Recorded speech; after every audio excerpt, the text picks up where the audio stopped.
Сәлем достар, 545-546 есептерді қарастырамыз. 545 есепте айнымалылардың орнына мәндерін қоямыз. Сонда 67-ден 28 көбейтілген аның орнына 10,13-тен 11 санын қоямыз. Азайтылған 2,13-тен 11-ді жазып аламыз. Бөлінген бұның орнына біз 2-ден 1-ді қоямыз. Сының орнына 3,2-ден 1-ді жазып аламыз. Амалдардың ретін жазып қояйық. Сонда бізде біріншісі шақшаның ішіндегі бөлу 2,13-тен 11 бөлінген 2-ден 1. Бөлінгішімізді бұрыс бөлшекке келтіріп аламыз. Сонда 13-тен 37 саны шығады. Көбейтілген 2-ден 1-дің кері саны 1-ден 2. Қысқарту жүрмейді. Алымдарын көбейтсек 74 бөлімі 13 болады. Екінші амал 10,13-тен 11-ден азайтамыз. Бөлуден не шықты, соны жазып аламыз. 13-тен 74. Ортақ бөлімге келіп тұр. Екеуінде бұрыс бөлшекке келтіріп алайық. 13-тен 141 азайтылған 13-тен 74 санын жазып аламыз. Тең бөлімі өзгермейді. Алымдарын азайтсақ 67 саны шығады.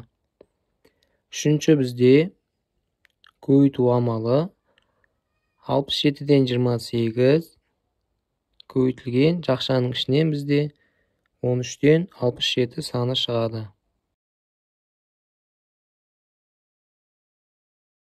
67 мен 67 қысқарады бірден. Сонда алымына 28 бөліміне 13 түседі. Төртінші амал бөлу амалы. Осы шыққан санды 13-тен 28-ді бөлеміз 3,2-ден 1-ге. 13-тен 28 деп жазып аламыз. Бөлінген 3,2-ден 1-дің бұрыс бөлшегі 2-ден 7-ге тең. Енді көбейтіндіге келтірейік. 13-тен 28 көбейтілген 2-ден 7-нің кері саны 7-ден 2. 28 7-ге бөлінеді. 4-тен. Сонда 2 жерде 4-ім 8. Өрнектің мәні 13-тен 8-ге тең. Екінші есепте бізде АВС сандарының орнына мәндерін қоямыз. Аның орнына 3,5-тен 3-ті жазып аламыз. Қосылған Б'ның орнына 3-тен 2 бөлінген 1,2-ден 1 азайтылған С'ның орнына 1,3-тен 1-ді жазып аламыз. Амалдардың ретін жазып қояйық. Бізде ретімен тұр екен. Бірінші жақшаның ішіндегі бөлуді орындаймыз. 12 бөлінген 3,5-тен 3. 12-ні 1-ден 12 деп бұрыс бөлшекке айналдырып алайық. Бөлінген 3,5-тен 3 бұрыс бөлшегі 5-тен 18-ге тең. Көбейтуге келтіреміз. Білесіңдер, бөлгіштің кері санын аламыз. 12 мен 18 6-ға бөлінеді. Сонда алымына 10 бөліміне 3 саны түседі. Екінші бізде қосу амалы 3-тен 10 қосылған 3-тен 2. Қостақ алымына 12 бөліміне 3. 12 3-ке бөлінеді, 4 бүтін санын береді. Үшінші амал жақшаның ішіндегі шыққан санды 1/2-ге бөлеміз. 4-ті 1-ден 4 деп алайық. Бөлінген 1/2-ден 1-дің бұрыс бөлшегі 2-ден 3-ге тең. 1-ден 4 көбейтілген 2-ден 3-тің керіс саны 3-тен 2-ге тең. Қысқарту жүрмейді. Алымы 8 бөлімі 3. Аралас санға келтіріп алайық. 2/3-тен 2 шығады. 4-ші амал ең соңғы амал. Шыққан санымызды 2/3-тен 2-ні азайтамыз 1/3-тен 1-ге. Сонда біздің жауабымыз 1/3-тен 1-ге тең. Есептің жауабы сонда 1/3-тен 1-ге тең болады. 546 есеп теңдеуді шешеміз. Шақшаның ішін жазып алайық бірінші есепте. Тең оң жақтағы санды жазып аламыз. 2/9-дан 4. Көбейтуіміз оң жаққа бөлу болып келеді. Бөлу 3-тен 1. Y қосылған 7-ден 5-ті жазып аламыз. Тең 2/9-дан 4-ті бұрыс бөлшекке келтіргенде 9-дан 22. Көбейту 1-ден 3 деп жазып аламыз. 3 пен 9 3-ке бөлінеді. Y тең бізде көбейткенде бөлімі 3, алымы 22 түседі. Қосу 7-ден 5-іміз, азайту 7-ден 5 болып келеді. 7 мен 3-тің ортақ бөлімі 21. Y тең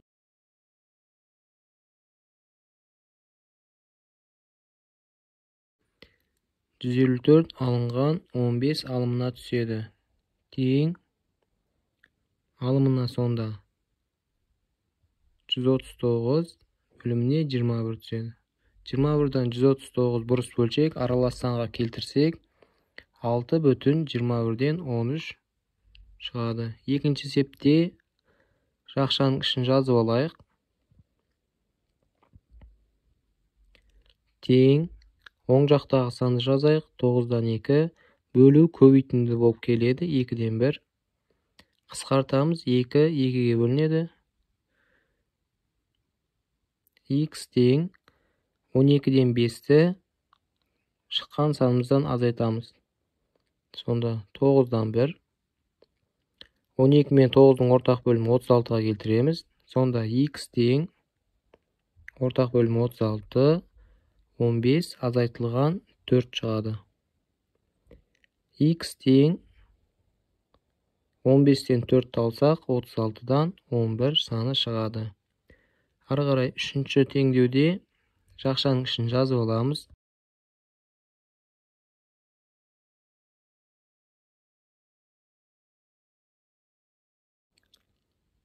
Оң жақтағы санды жазайық. 4/25-тен 2. Азайту 5-тен 4-міз қосылған 5-тен 4 болып келеді. Ортақ бөлімі 25-ке тең. Сонда 1/25-тен 16 қосылған X-ті жазып аламыз.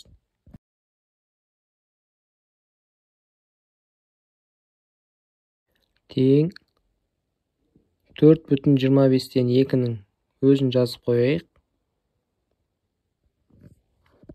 Қосылған 25-тен 20 шығады.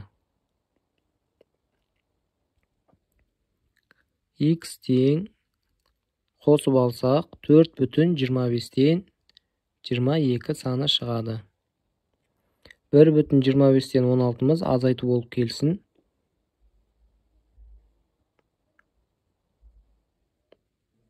X тең азайтқанда теңдеудің шешімі шығады. Сонда 3/25-тен 6 саны шығады. Төртінші есепте бізде шақшаның ішін алсақ, Y қосылған 25-тен 3.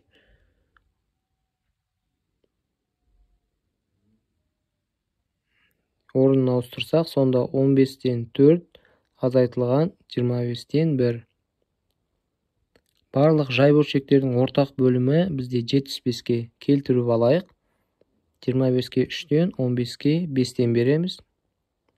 Сонда Y қосылған 75-тен 9 тең 75-тен 20 азайтылған 75-тен 3 шығады. Y тең азайтқанда алымы 17 бөлімі 75 түседі. 75-тен 9 азайту болып келеді. Осы азайтындымыз теңдеудің шешімі болады. Сонда 75-тен 8 саны шығады. 5-ші теңдеуімізде жақшаның ішін жазып алайық. 8,14-тен 3 азайтылған Y. Оң жақтағы санды 1-ден 17 деп алайық. Бөлуіміз көбейту болып барады. Көріп тұрғандарыңыздай барлығы жай сан, қысқартылмайды. Y тең 8,14-тен 3-ті азайтамыз. 7-ден 51-ден. 7 мен 14-тің ортақ бөлімі 14. 8,14-тен 3-ті бұрыс бөлшекке келтіріп алайық. 14-тен 115 азайтылған 14-тен 102 саны шығады. Азайтқанда 14-тен 13 теңдеуіміздің жауабы болады. 6-шы есепте екеуінің орнын ауыстырамыз жақшаның. Сонда x минус 16-дан 5 тең 3,16-дан 1 бөлінген 8-ден 7 болады.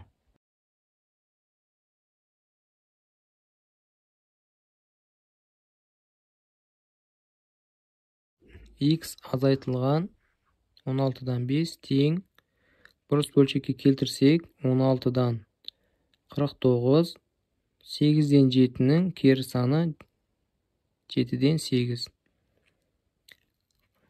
16-ны 8-ге бөлсек 2, 49-ды 7-ге бөлсек 7. Сонда x тең сандарды көбейтіп алайық. Бөлімі 2, алымы 7. Қосылған 16-дан 5 болып түседі. 16 2-ге бөлсек 8. Ортақ бөлімі 16. 7 жерде 8 56. Қосылған 5 тең 16-дан 61 саны шықты.